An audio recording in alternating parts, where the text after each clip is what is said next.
Hello. Thanks for agreeing to set up this interview. As you know, we have a short amount of time, so let's go ahead and get started right away. Now, I know that you've been involved in some work on community issues. Can you tell me what attracted you to the community issue that you chose at the beginning of this semester? Definitely. First, I just want to say thank you for the time here today, even though we do have a short amount of time.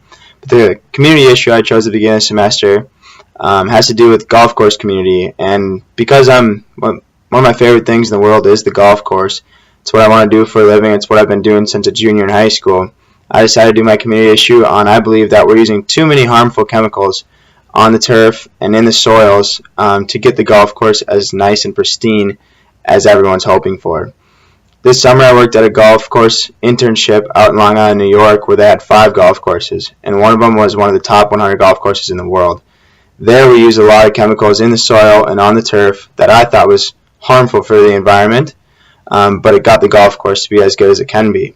One of the other golf courses there was not as nice, and a bunch of people at Cornell would come out and do studies to see if there was a way to make it better where we could still have a nice golf course without harming the environment as much. So that's why I chose that as my community issue, just because it's very interesting to me, and I hope at one point in my life I can actually use it in my future to see if I can help the environment but still keep golf courses as nice as they can.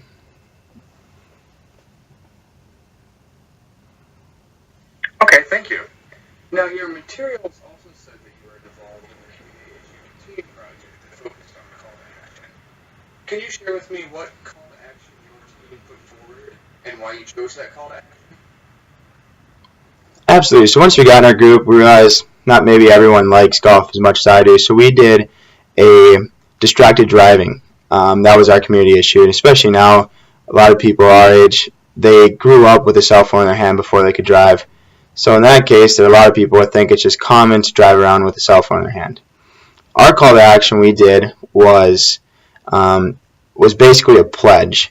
You can find it online at distracteddriving.org, and it's a pledge that all you have to do is sign it, and it's just going to say that you are going to be one of the hundreds of thousands that's going to stop texting and driving.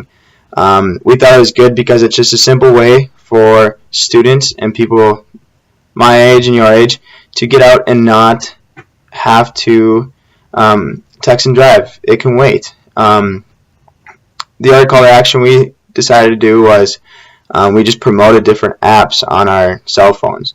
Basically, the apps are just a way to make it so you don't, they track your driving and they track your cell phone usage as you're moving in a car.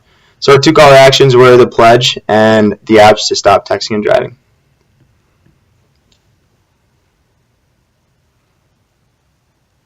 I see. Now, if I were to ask the other members of your team what they think your biggest strength is, what do you think they would say, and why do you think they would say it? I think one of my biggest strengths is my willingness to learn. I'm always there in the group, always trying to get involved, always trying to learn something new. I think this is very good in a group project just because I don't mind if we spend a few more minutes, another hour researching things that we don't really need to, because everything's kind of interesting to me. I just like to learn. I like to take the knowledge in like I can. And in my field, even golf courses, I think willingness to learn is huge. I'm always willing to sit down, read a book, go the extra mile to research what we need to.